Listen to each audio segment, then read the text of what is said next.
discuss is Rome the true church, there's a lot of things we could discuss. It seemed to make sense, though, to me, to zoom in on a key issue. That would be papal authority. In fact, the polemical term for Roman Catholics during the Reformation era was not to call them Catholics, but to call them papists, with a capital P.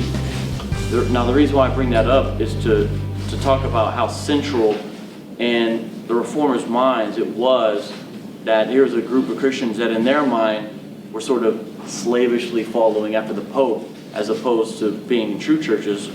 But the Roman Catholics would say, you're no longer in fellowship with the true church because you're not in fellowship. In part, the problem was with the Bishop of Rome, who, based upon what we understand apostolic succession to be, holds the keys, is to be the vicar of Christ on earth, is the bishop of all bishops, is the universal bishop. You're out of fellowship with him. How can you call yourself part of the true church? And so the authority of the Pope is a key issue to talk about. Now, there's a lot of things we could talk about in Scripture as far as what does Scripture lay out for church government. That, I think, makes a lot of sense. I think biblically, as you go through, you'll see you have elders and you have deacons, and that's a New Testament model. All the other stuff is, I'm going to say, superimposed. But we're not actually going to spend our time there immediately because there's lesser known information about actually what this looks like in history. Now, these are brief notes. We're going to try to flesh them out a little bit. But all these things you can see as you go through church history that I'm going to talk about here in a second. Now, what do Roman Catholics say? Roman Catholics have leagues of apologists. For example, there's a radio program called Catholic Answers Live. And lots of these things are given what you might call different interpretations. You can find the Roman interpretation on any of these events. But no one can deny the events happened. And from the basic facts, begin to try to draw the picture. Do I think the claims of papal authority are found in Scripture? And as I look through history, does it seem that was the case? So I'll start explaining what I mean by giving some examples. These are in chronological order. Here's what these little vignettes are trying to show.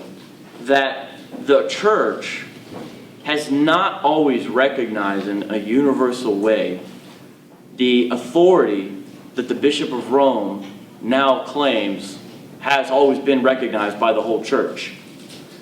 Now, this is important because if we took this and then did a side-by-side development of the historical, like a parallel of what has happened with the Bishop of Rome, you would see, I think relatively easily, how the claims grew, the authority, the stretch, the reach, I would say the overreach, grew with time.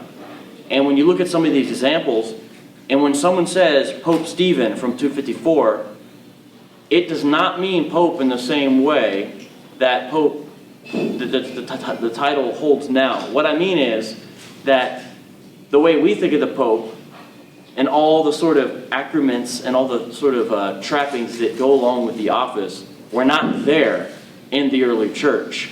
These things grew over time. So here's some examples to show that the early church did not view it the way that they would need to really be faithful Roman Catholics. And that's because I would say Roman Catholicism has grown and added things to it. So Pope Stephen versus the Spanish church. The Spanish church deposed 2 bishops. Why did they do this? There was a time of persecution, and they did what's called apostatized. And after the persecution ended, sort of wanted to come back. The early church was pretty hard. I don't know, maybe even too hard on people that were called lapsed. The Spanish church, though, said no. That was the ruling in regards to these 2 bishops. One of them went to the Bishop of Rome to try to reverse the call.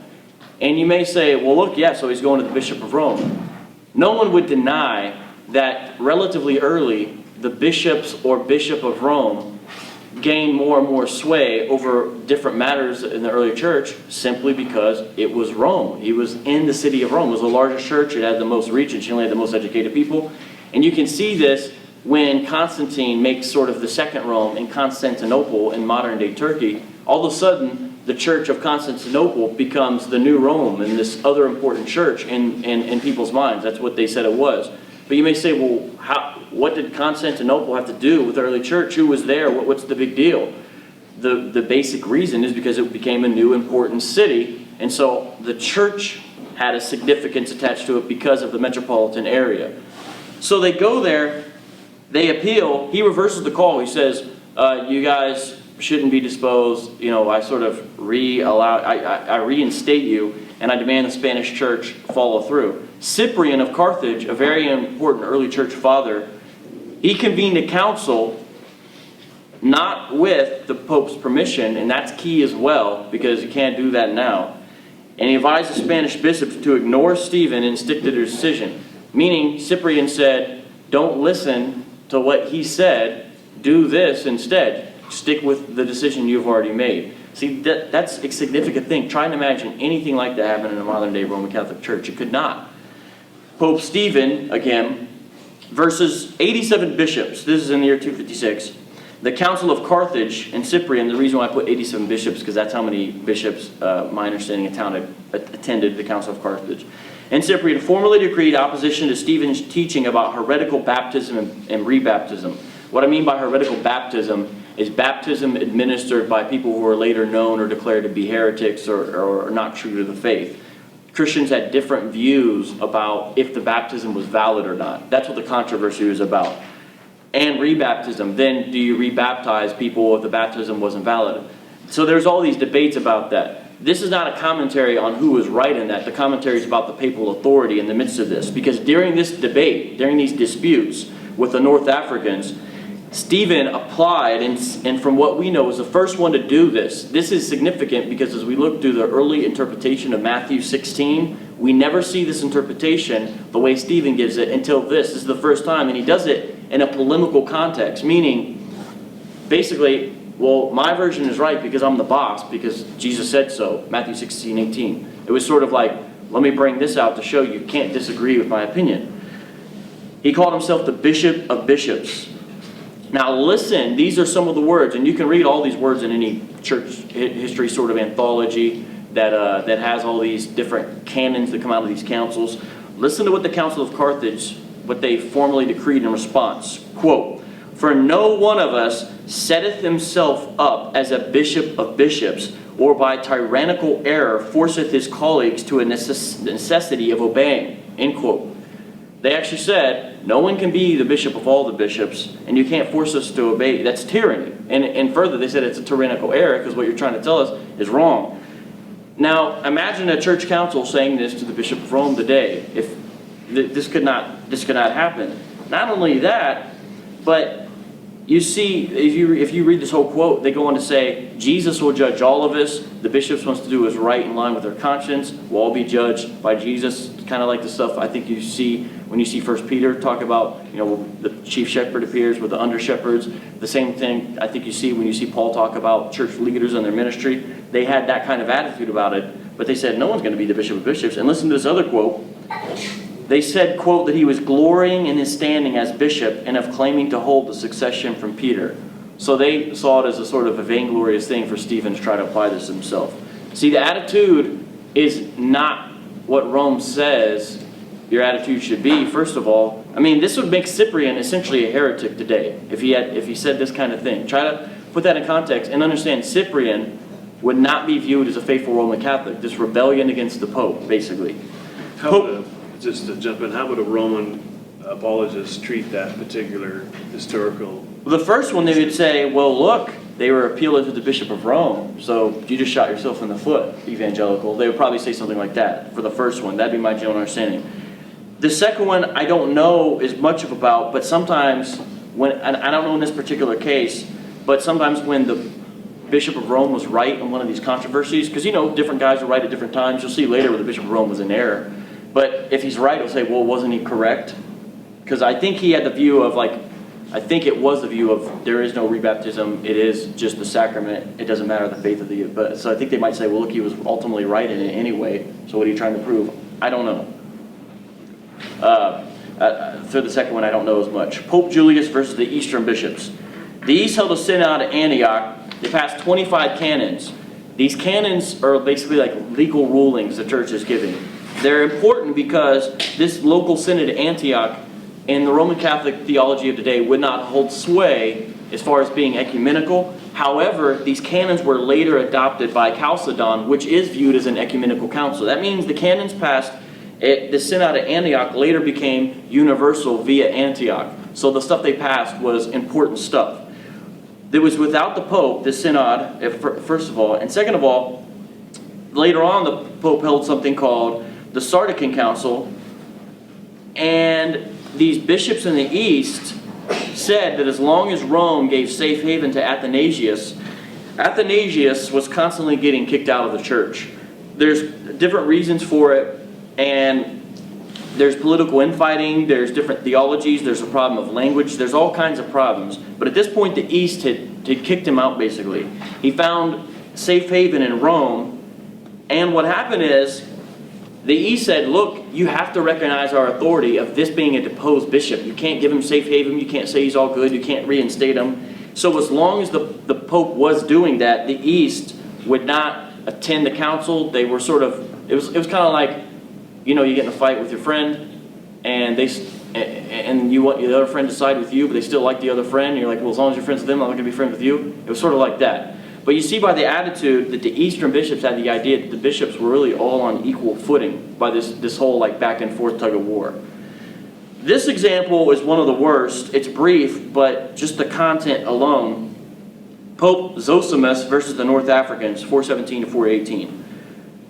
This is a guy named Apiarius, and, oh wait, this isn't the one. I think it's a later one. I forget what this guy did. So there's one guy who was like Pelagian and Arian, but I forget what this one is. But the North Africans rejected him trying to be reinstated because they're the ones who kicked him out. And at a council, at a synod they held in Carthage in 424, they actually passed decrees basically forbidding anyone in their jurisdiction to give appeals out to other jurisdictions. Meaning, we have a ruling in our church that says if you get kicked out here, you can't go run off somewhere else, primarily the Bishop of Rome, and try to get reinstated. If mom says no, you can't go to dad. That kind of ruling. That is what they said. See, again, try to picture the whole of the North African church coming together, voting on this, saying this is what we hold to. The claims of papal authority, as you go through church history, you see that it was not always the church's view and attitude. Pope Gregory the Great versus Constantinople. This is later. We're getting into the late 6th century here. There is different canons at a council called Constantinople, and one of the things is similar to the one thing we just talked about. It forbade bishops to meddle in the ecclesiastical affairs of others, and there was a back and forth about these canons that came out, but the Bishop of Rome, who was Gregory at the time, agreed with this ruling, and in letters to John, who was the Patriarch of Constantinople, who had become an important person in ecclesiastical politics at this time, John claimed for himself the title of universal bishop. Now, you would say, how could a guy even do that? It's because the importance attached to the church at Constantinople, because of the importance attached to the city of Constantinople. It doesn't have to do with, now they would try to have a claim of apostolic accession, but it's easy to see the real reason is because of the secular importance of the city. Now watch what Gregory says in letters to John that I think we still have preserved, is my understanding. Quote, "Now I confidently say that whosoever calls himself or desires to be called universal priest is in his elation the precursor of Antichrist, because he proudly puts himself above all others." Now Roman Catholic apologists will try to say that's because he was defending the title for himself because he knew it was rightly his. But if you read the letters, Gregory doesn't seem to be saying that at all. He seems to be saying anyone that desires that is out of line. No one should have that. It's a novel thing. You can't call yourself that. But later on, of course, Rome would have this as a title for themselves. Yes? The Roman Catholic apologists say he said that because he was claiming that for himself that he should not have? Basically, he was saying like John was overstepping his boundaries into Roman sort of authority. But I think that's my understanding of what they would say. But it seems to be a spin when you read the context of the letters. Because he seems to be saying no one should be able to do this. Last one, as far as these examples, this is really important to remember, because part of the way Rome has achieved its current authority, and no one can deny this. Now, people will just say, God uses different things and all this, is through forged documents. Forged documents were more difficult to sort of detect as being forgeries back then for a variety of reasons. But I'm going to list some names of documents. Look these up and you'll find out these are forged documents. There actually are still some people in the world, this is rare, that try to say, no, for example, the donation of Constantine really was real, which basically has Constantine giving certain parcels of land and different things to the Bishop of Rome. But we know they are forged. There's a variety of reasons why we know. But I'm going to list these and look at these and say, if the church is really what it's saying, why did it have to prop itself up with forged documents? Now, it is true in some cases, the person hawking the forged documents did not know they were forged. They thought they were real documents. This has happened. But there are other cases where it seems like someone along the chain did know and was using them to gain power. The Pseudo-Isidorian Decretals, dated 845, they basically have fabricated church history in them. And the point of this fabricated church history in those was to show that there was precedence for Roman universal authority over the church. So the idea was, look, this is how it's always been, kind of thing. Nicholas was the first to use them, but Pope Gregory VII then combined them with other forgeries, the donation of Constantine, which I mentioned, and something called the Liber Pontificalis, to elevate Gregory to basically absolute monarch over the church. This is not the same Gregory the Great, it's a different guy. You see he's got the 7 there. I think a guy who was a canon lawyer, if I'm not mistaken, in Gratian, used these in something called the Decretum, and this becomes really the basis of all canon law and scholastic theology for the medieval era. The thing is, these are not the only forged documents that are part of a Roman history of using forged documents to prop itself up. It's troubling when you think about it. It's not a healthy practice. It's not something that we should lightly gloss over, because it helped Rome get where it is during the 9th, the 10th, 11th centuries, but they're documents that are false. So, I'm going to flip over to papal infallibility, but before I do that, this is a brief run-through. You can see all this stuff. If you want to dig deeper, I encourage you to dig deeper. You can find the Roman interpretation on these. On most of them, there's some kind of, I would say, a spin.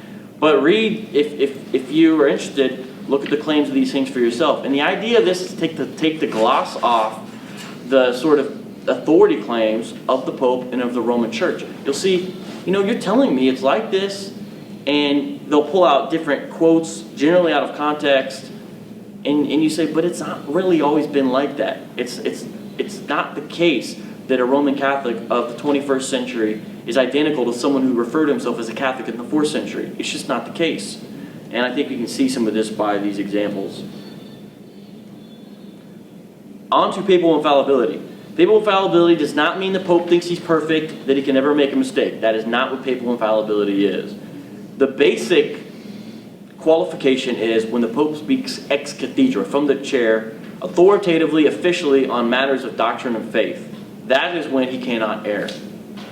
Now, I would say papal infallibility from Roman apologists dies the death of 1,000 qualifications. When you start reading it, it almost becomes basically any time he says something they don't disagree with later, they can say, well, he was speaking as a private theologian. Even if it wasn't a bull, even if it wasn't an official decree from a council, you say, how's that the opinion of a private theologian? This sounds really official. And you read reactions by people at the time, they thought it was an official declaration from the Universal Bishop of Rome. So there's a lot of hindsight, and when you say this to Roman apologists, they'll say, well, the church is allowed to interpret its own history how it pleases. There is that kind of attitude. Well, we know what we said, kind of thing. But is that the case? Pope Liberius, 352, 366 was his reign. This is the one I was thinking of earlier. Through political pressure, he gave in and signed an Arian confession of faith, and consequently excommunicated Athanasius. Later he reversed this. This is the Bishop of Rome signing a heretical document, kicking out Athanasius, and then changing his mind. Everything about it says papal infallibility is not true. Pope Zosimus, remember him from the other side? He rebuked the North African church. Remember Augustine, this is where he fleshed out a lot of his soteriologies and the controversy with Pelagius. rebuked the North African church for condemning Pelagius and his main homie, Celestius.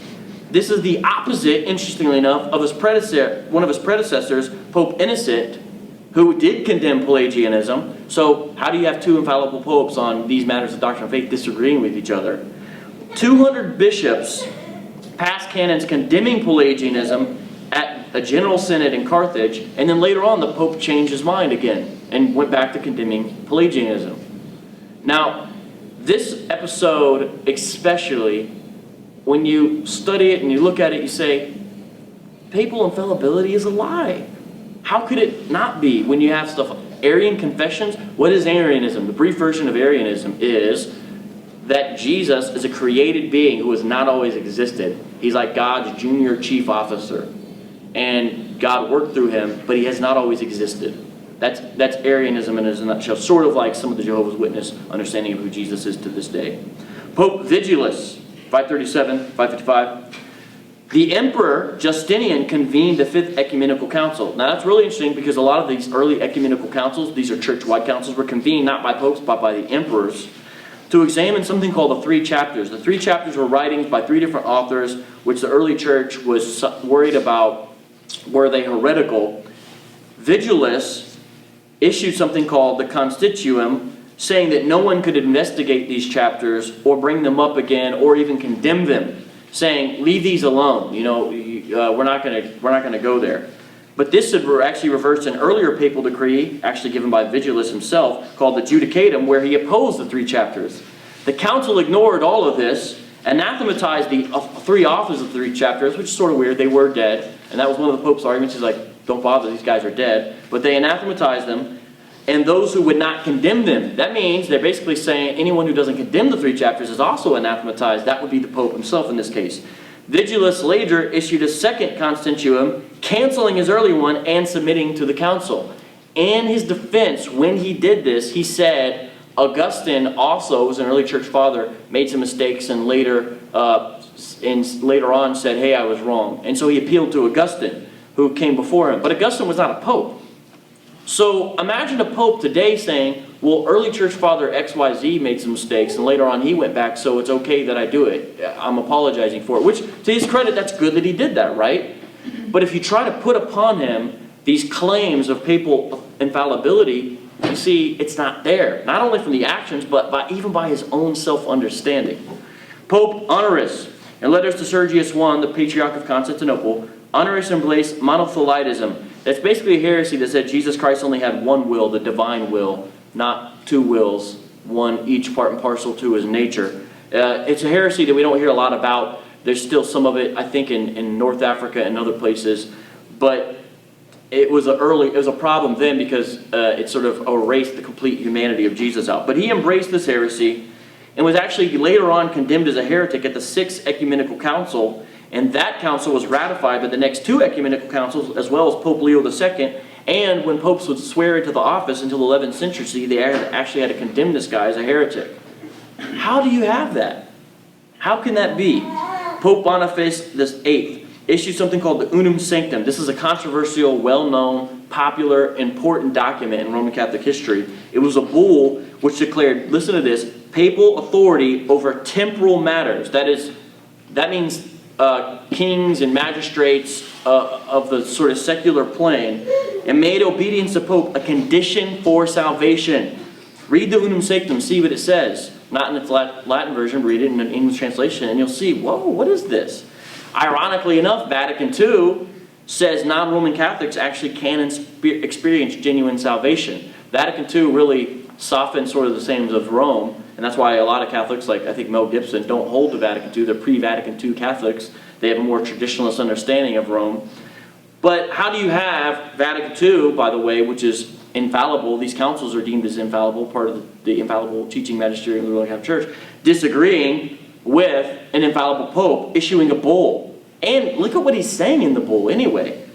Pope Eugenius, at the Council of Basel, he actually, now did this through some pressure, but he reaffirmed the superiority of councils over popes. There was a big controversy about are ecumenical councils or popes sort of more authoritative. Eventually the pope went out, but there was a time when it wasn't the case, as you can see by this. Oh, I'm sorry, the Council of Basel, I messed up on my wording. The Council of Basel reaffirmed this. Eugenius opposed that, but Pope Martin V later on sanctioned it, meaning agreeing that the councils were more authoritative. Now, Eugenius later on did affirm it as well. I got my chronology wrong. But Vatican I abrogated all of them, saying, well, all of you guys were wrong about that. And it seems that they went back to saying the Pope does have this temporal authority. Last one, Paul V and Urban the VIII officially censured and condemned Galileo's teaching because the Copernican theory of the solar system contradicted the Church's right to infallibly interpret Scripture. Now listen, atheists get this wrong a lot, so we don't want to join in them. The magisterium was not claiming authority over matters of science. In fact, some of the best astronomers of that day, and even to this day, were sort of Vatican astronomers. They had a science program indeed. And the problem wasn't so much with sort of the scientific claim, although there was some of that, because you were allowed to have sort of different scientific claims. Remember, Copernicus had this. It was called the Copernican theory. But, so there was a lot of some sort of disagreement among it. It was the prevailing scientific theory, though, the opposite of the Copernican theory. So that was one thing. Actually, Galileo was going against the science of his day. So the interesting thing is when an atheist says, oh, look, the Roman Catholic Church did this. Actually, he was going against the scientific status quo of his day. So science was the one wrong in this case, in the sense of the prevailing general attitude. The problem was Rome had certain interpretations about the Earth being the center of the solar system, geocentric interpretations. And Galileo saying, most certainly not so. Look, they were saying you're, in essence, usurping our right to infallibly interpret Scripture, because that's a role that the magisterium and the Pope claim for themselves. You see, that was more the issue. And if we can see that, what does it show? It shows that when the church is saying, here could be an interpretation of Scripture, and especially if they seem to be saying this is the infallible interpretation of Scripture, we see that they can err in the interpretation. That's the crux of the Galileo matter. Now, not to be crass, but if Rome really can infallibly interpret all of Scripture, why don't they put out the infallible Roman Catholic commentary? Wouldn't that be helpful to Christians worldwide? Translate it into all languages? If you ask a Roman Catholic, how many Scriptures has Rome infallibly interpreted? The usual numbers are around 7. That's really slow exegesis. We're talking, if you added up how long Rome's been around and how many Scriptures you get, that's not very many passages over that amount of time. And the thing is, as you look through church history, it seems like there's plenty where they interpret infallibly and then they backtrack. It's not an infallible interpretation. So, when you see this claim of infallible interpretation, and they'll say something like this to you, how do you know you picked the right denomination? There's so many. I mean, how do you know how do you know you're voting for the right candidate? Why not go with the one that has the historical pedigree, Rome? You can just say, how do you know? Because it's a question of epistemology. It's an epistemic dilemma. They're saying, how do you know you picked the right understanding of your Protestant, anarchy, rebellious faith? How do you know you picked the right infallible interpreter? They have the same epistemological problem. Because you've got to pick the right infallible. Well, what do you mean? Well, the Greek Orthodox claims something similar, not as dogmatic, but a similar kind of pedigree historically. But that's not all. Brooklyn, the Watchtower, they claim to be infallible interpreters of Scripture. Salt Lake City claims to be infallible. There's lots of groups that claim to be the infallible interpreters of Scripture. There's a lot of different ones to choose from. How do you know you've chosen the right one? You have the same epistemological dilemma that you're going to try to give the Protestant, if you think it really is a dilemma. You guys understand? And then guess what? When a bull comes out, when Vatican II comes out, what do you have to do as you read those words on the page? You have to interpret them. You need an infallible interpreter to understand what's went forth. But then that needs an infallible interpreter, because how do you know that See, you need an infallible interpretation of the infallible interpretation. It becomes an infinite digression. It doesn't solve anything to say. Rome solves it. And further, as you look throughout Roman Catholics today on the modern landscape, you'll find they don't always agree with the infallible interpretations of Rome, but they're not kicked out. They don't always agree with the dogmatic proclamations of Rome, but here they are. So, authority of the Pope, the infallible of the Pope, ex cathedra, can be shown, as one book is titled, The Church of Rome at the Bar of History.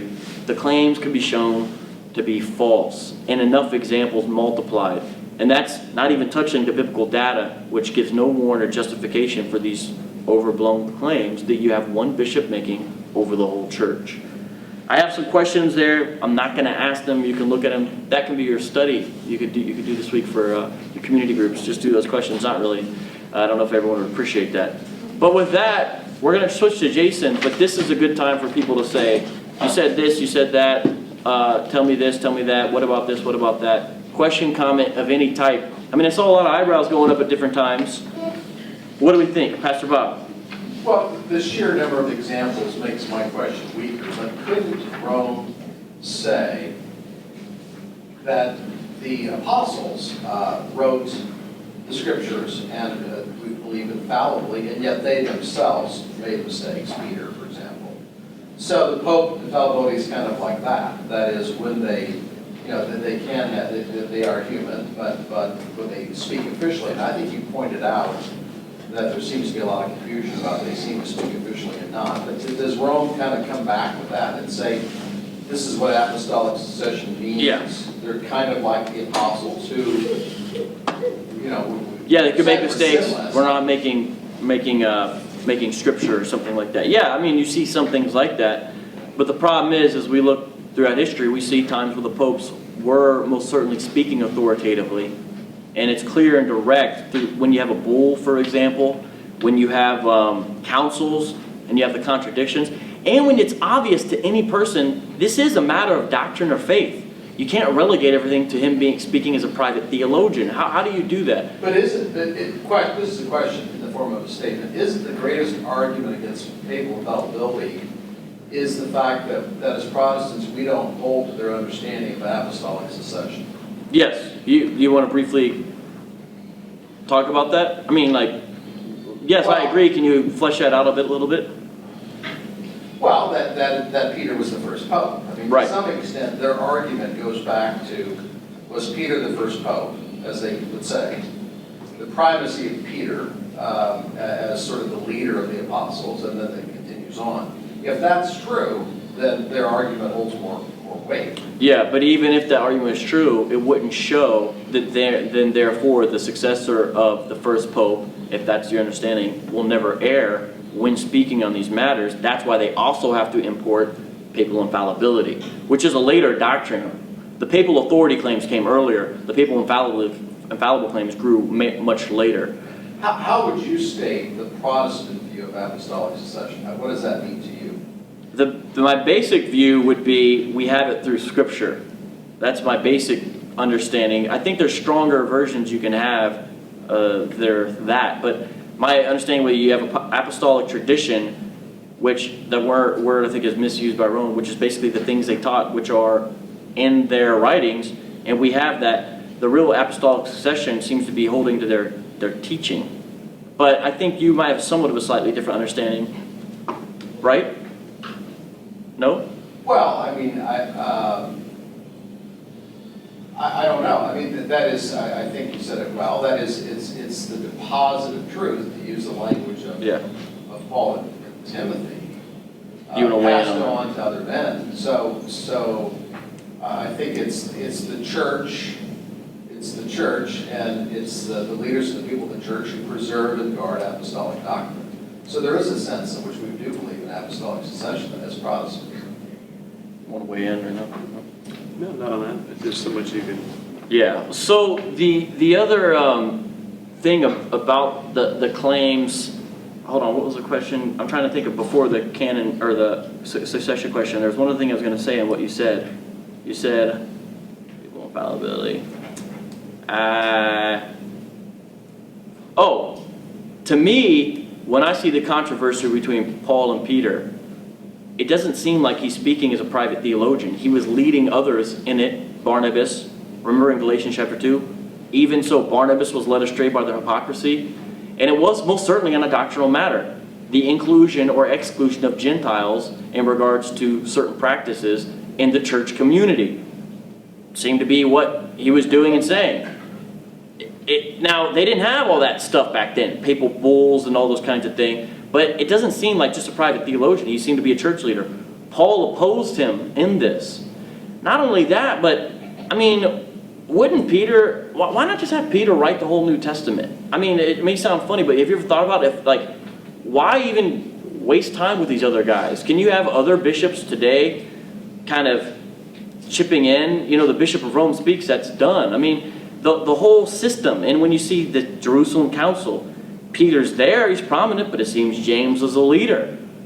You go through and you say, is there even a precedent for understanding the Pope this way and all that? And in fact, I mean, when he said, you are Jesus Christ, the Son of the living God, blessed are you, Simon Bar-Jonah.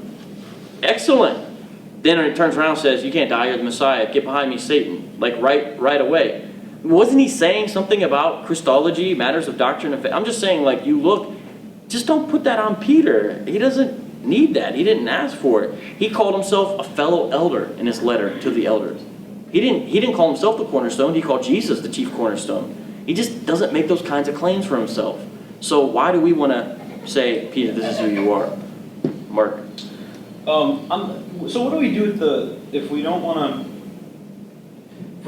like the authority of the Pope as Protestants, and like you brought up the whole 38,000 denominations or whatever it is, we don't have a governance structure on the Protestant side, really. I mean, other than within each denomination. And so as a non-denominational church, in a lot of ways, our elders or preachers become our Pope, in that they're, Ramon gets up and asks the Lord for help him interpret the Scripture, and so in a way, we do put our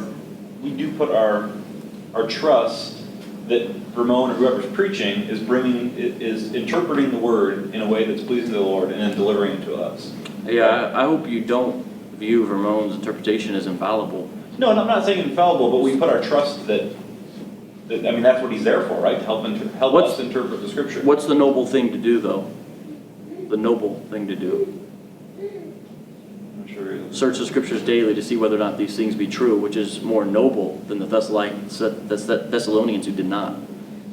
Okay, so... See, that's not a Catholic model. That's what we do. That's what we're supposed to do. Paul is preaching. That's what the Bereans do. Okay. So, but I guess the outflowing of that is that we have so much interpretation, and a lot of it is wrong, right? I mean, we would say that there's, 90% of the denominations that are out there, we would say we probably don't agree with, theologically. Because they are allowing that outside interpretation of the Scriptures, and people are taking it to themselves and saying, well, I think this means this. They're reading the Scriptures and then they're saying, based on my understanding, based on my biases, based on my presuppositions, this is what I believe. And so they don't have a governance structure above them, so they are allowed to do that. And in doing it, oftentimes, I think get it probably, Do you talk to many Roman Catholics? Yeah. Do they have monolithic opinions? Or are they widely varied?